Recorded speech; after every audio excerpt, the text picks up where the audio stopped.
पूरे 3 दिन से केदारनाथ यात्रा पूरी तरह से ठप पड़ी थी। सोनप्रयाग गौरीकुंड के बीच मंटुकिया में जो हुआ उसने पूरी यात्रा को रोक दिया था। लेकिन आज दोस्तों कुछ बदल गया है, यात्रा फिर से शुरू हो चुकी है। मगर दूसरी तरफ एक धाम ऐसा भी है जहां आज लगातार चौथे दिन भी कपाट के बाहर सन्नाटा पसरा है।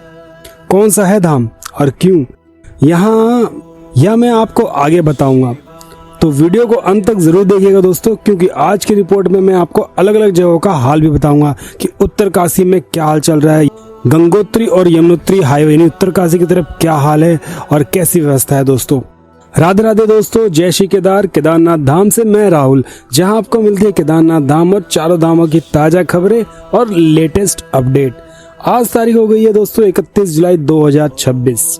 चलिए शुरू करते हैं दोस्तों आज की ग्राउंड रिपोर्ट। दोस्तों सबसे पहले वो खबर जिसका इंतजार पिछले 3 दिनों से हर श्रद्धालु कर रहा था। सोनप्रयाग गौरीकुंड मार्ग पर मंटुकिया क्षेत्र में लैंडस्लाइड की वजह से मलबा रास्ते पर आ गया था, जिसकी वजह से यात्रा पूरी तरह से बंद करनी पड़ी थी। लेकिन प्रशासन और एनडीआरएफ एसडीआरएफ की टीमों ने मिलकर दिन रात मेहनत करके आज मलबा हटाकर रास्ता साफ कर दिया। केवल वही नहीं दोस्तों, और भी जो रास्तों में थे और भी छोटे मोटे जो लैंडस्लाइड हुए थे दोस्तों गौरीकुंड से मंदिर प्रांगण के बीच में, उसे भी साफ कर दिया गया है। इतना साफ कर दिया है कि यात्रा आराम से हो जाए दोस्तों। तो आज यानी 31 जुलाई से यात्रा को दोबारा शुरू कर दिया दोस्तों। जय बाबा केदार। दोस्तों यह राहत की खबर है, लेकिन अभी भी एहतियात जरूरी है दोस्तों, क्योंकि आज सुबह सोनप्रयाग से केवल 800 श्रद्धालु को ही केदारनाथ के लिए भेजा गया है। यानी संख्या अभी तो बहुत सीमित रखी जा रही है दोस्तों।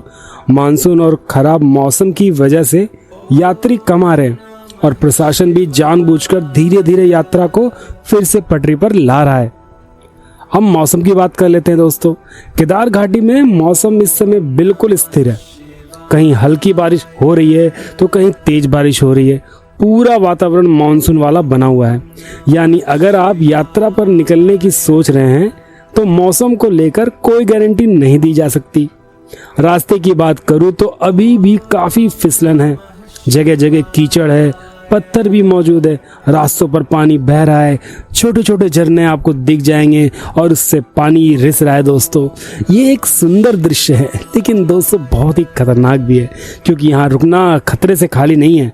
ठीक है दोस्तों, तो मेरी सलाह ये, अगर आप यात्रा पे जा रहे हैं, अगर रास्ते में हैं, तो प्लीज इन जगहों पर रुक के सेल्फी ना ले दोस्तों। ये सुंदर तो है लेकिन काफी ज्यादा खतरनाक भी है। इसलिए प्रशासन ने साफ कहा है श्रद्धालु बहुत सावधानी से चले, बिल्कुल जल्दबाजी ना करें। जल्दबाजी में ज्यादातर हादसे होते हैं दोस्तों। एक और जरूरी बात दोस्तों, परसों गौरीकुंड के पास जो लैंडस्लाइड आई थी वो सच में बहुत डरावना मंजर था। जैसे कि आपको मैं देखिए वीडियो में दिखा रहा हूँ दोस्तों, पूरा का पूरा पहाड़ गिर गया था।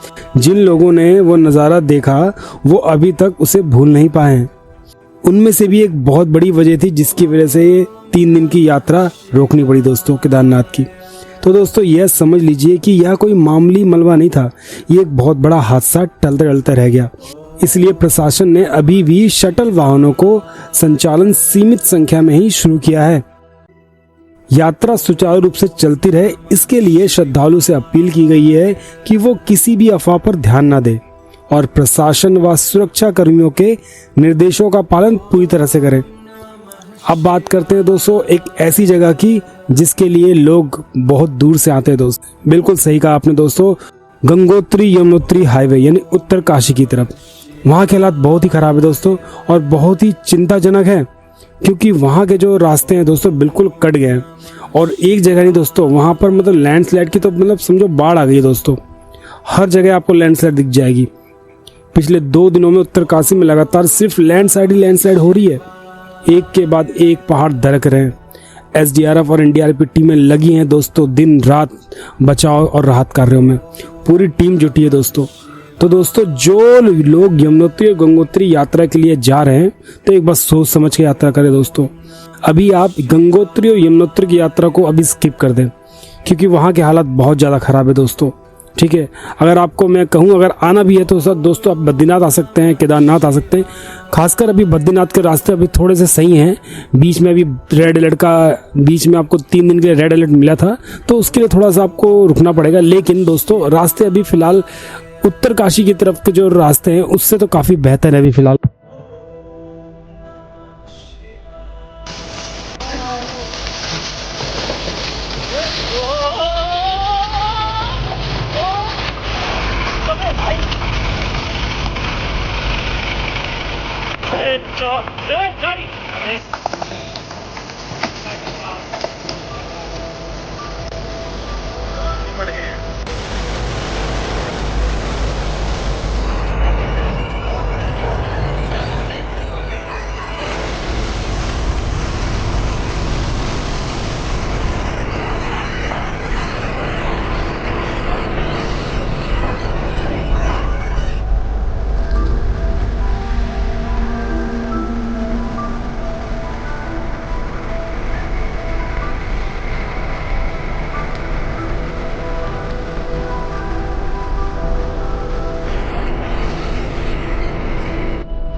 उत्तरकाशी की स्थिति अभी सामान्य नहीं है।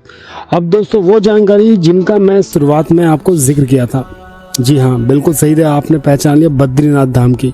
यहाँ की तस्वीर केदारनाथ से बिल्कुल अलग है। बद्रीनाथ में इस समय मौसम बहुत खराब बना हुआ है। चारों तरफ जहां तक आपको नजर जाएगी दोस्तों सिर्फ कोहरा ही कोहरा नजर आएगा। बादलों ने पूरी घाटी को चारों तरफ से ढक रखा है। इतनी ज़्यादा मतलब वहाँ पर ठंड है क्योंकि बादलों ने घेर रखा है दोस्तों, जिसकी वजह से ठंड बढ़ गई है। और बारिश दोस्तों, बारिश नहीं, बहुत ज़्यादा बारिश होने की संभावना है। जिस तरह का भी मौसम बना हुआ, कल भी बहुत बारिश हुई दोस्तों, तो आज भी बहुत तेज बारिश की आशंका बनी हुई है। दोस्तों प्रशासन ने रेड अलर्ट जारी कर रखा था 3 दिन पहले ही, जिसकी वजह से बद्रीनाथ यात्रा को अस्थायी रूप से रोकना पड़ा था। और आज भी दोस्तों भारी बारिश की चेतावनी बनी है। और आज इस बंद का चौथा दिन है, यानी लगातार 4 दिनों से बद्रीनाथ धाम के कपाट के बाहर श्रद्धालुओं का कोई हलचल नहीं है। मंदिर प्रांगण में इस वक्त सिर्फ केवल लोकल ही लोग नजर आ रहे हैं। मंदिर के द्वार अभी भी बंद हैं। बाहर से यात्रियों को अभी वहां नहीं भेजा जा रहा है। लेकिन जो यात्री वहां पर मौजूद है दोस्तों, तो अभी वेट कर रहे हैं कैसे कपाट खुले फिर वो दर्शन करें। तो ये भी एक दिक्कत की बात है दोस्तों। लेकिन दोस्तों एक दिलचस्प बात भी है, भीड़ ना होने और चारों तरफ छाए इस कोहरे की वजह से बद्रीनाथ धाम की सुंदरता में 4 चांद लग गया है। अगर आप प्रकृति प्रेमी हैं तो यह नज़ारा वाकई अलग ही अनुभव देगा आपको, मगर सुंदरता के साथ थोड़ा खतरा भी होता है। इसलिए फिलहाल यात्रा शुरू करने का इंतजार करना ही बेहतर है। लेकिन जो श्रद्धालु वहाँ रुके हैं तो वो तो दोस्तों इस चीज़ को एंजॉय जरूर कर रहे हैं। अब बात करते हैं दोस्तों नदियाँ की। लगातार हो रही बारिश की वजह से मंदाकिनी और अलकनंदा दोनों ही नदियां का जलस्तर काफी बढ़ गया है। दोनों नदियां इस समय अपने रौद्र रूप में बह रही हैं। इसलिए श्रद्धालुओं को नदी किनारे जाने से सख्त मनाही की गई है। दोस्तों फोटो खींचने के चक्कर में नदी के करीब बिल्कुल मत जाइए, ये जोखिम भरा हो सकता है। तो दोस्तों अब मैं आपको कुछ जरूरी सुरक्षा सुझाव देना चाहता हूँ जो इस मौसम में हर यात्री के लिए बेहद जरूरी है। पहला, रात के समय बिल्कुल यात्रा ना करें दोस्तों, हमेशा दिन के उजाले में ही ट्रैकिंग करें। दूसरा, खूबसूरत झरनों के पास लैंडस्लाइड वाले स्थानों पर फोटो खींचने से बिल्कुल बचें दोस्तों, कभी मत रुकिए वहाँ पर, वहाँ हर पल खतरा बना रहता है। तीसरा, अपने साथ रेनकोट, ट्रैकिंग शूज, गर्म कपड़े, टॉर्च, पावर बैंक और मेडिकल किट जरूर रखें। ये छोटी चीजें लगती हैं आपको दोस्तों, लेकिन पहाड़ों में यही असली सुरक्षा देती है आपको। तो दोस्तों आज की रिपोर्ट का सार निकाले तो केदारनाथ धाम यात्रा 3 दिन बंद रहने के बाद आज फिर से शुरू कर दी गई है।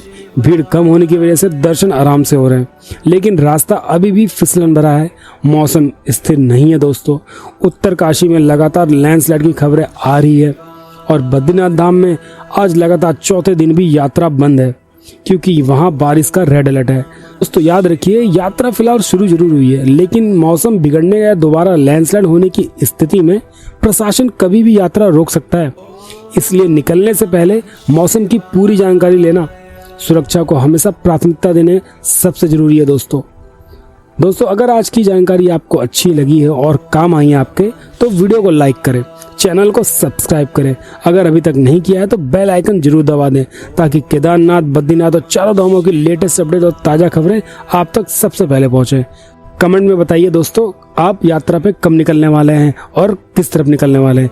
तब तक के लिए राधे राधे, मिलते हैं नेक्स्ट वीडियो में। जय श्री केदार दोस्तों।